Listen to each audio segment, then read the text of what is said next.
believe it or not, Arvind Kejriwal has now made a fresh attack. And the fresh attack is that he says that the BJP in fact is asking him or approaching him to join the BJP. Now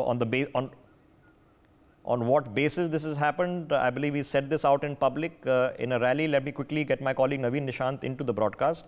Naveen, can you tell us what exactly has happened and what has he said on what context? बिल्कुल देखिए, अरविंद केजरीवाल आज रोहिणी इलाके में पहुंचे थे। जो school है उनका शिलान्यास अरविंद केजरीवाल द्वारा किया गया है और अपनी स्पीच के दौरान मुख्यमंत्री अरविंद केजरीवाल ने ये बयान बोला है कि जो ऑपोजिशन है वो चाहती है कि अरविंद केजरीवाल बीजेपी में शामिल हो जाए, मैं नहीं जाऊंगा। एक बड़ा जो मार्क है वो अरविंद केजरीवाल की तरफ से जारी किया गया है। रोहिणी इलाके में आज मुख्यमंत्री अरविंद केजरीवाल का एक सार्वजनिक कार्यक्रम था और वहां पर ये बयान अरविंद केजरीवाल ने जारी किया। यानी निश्चित रूप से जो पूरी कॉन्ट्रोवर्सी चली आ रही है जो बीजेपी और आम आदमी पार्टी के बीच, चाहे वो ईडी समन का मामला हो या फिर जो क्राइम ब्रांच जो नोटिस सर्व कर रही है अरविंद केजरीवाल और आरटीसी को, उसके बीच एक बड़ा बयान अरविंद केजरीवाल का आया है। क्योंकि बीते दिनों आम आदमी पार्टी ने यह आरोप लगाया था कि जो बीजेपी है वो उनके विधायकों को खरीदना चाहती है और जो ऑपरेशन लोटस है उसको अंजाम देना बीजेपी चाह रही है। लेकिन बीजेपी इस पूरे मामले के खिलाफ दिल्ली पुलिस गई और अरविंद केजरीवाल और आरटीसी को नोटिस सर्व हुआ है। ईडी के मामले में की भी बात करें तो ईडी कोर्ट मूव कर चुकी है और कोर्ट में ईडी ने ये जानकारी दी है कि अरविंद केजरीवाल को 5 समन इशू किए जा चुके हैं, लेकिन वो समन पर पेश नहीं हो रहे।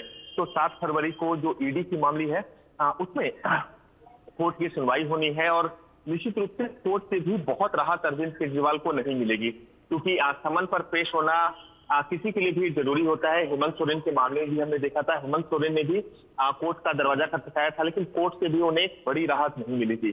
तो कोर्ट से अरविंद केजरीवाल को राहत मिले इसकी उम्मीद बहुत कम है। लेकिन निश्चित रूप से अरविंद केजरीवाल ने जिस तरह से अभी बयान जारी किया है कि कुछ भी हो जाए वो बीजेपी में शामिल नहीं हो रहे, तो निश्चित रूप से बीजेपी पर एक हमला कहीं ना कहीं अभी के समय अरविंद केजरीवाल द्वारा फिर से किया गया है। Okay, all right.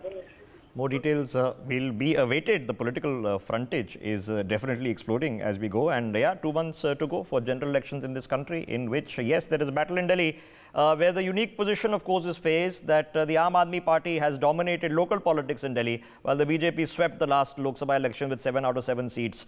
And don't forget that in the interim, the Aam Aadmi Party, of course, has made some headway in Punjab, where they formed the government, and a few other states where they've gained a vote share. And this, of course, is the politics.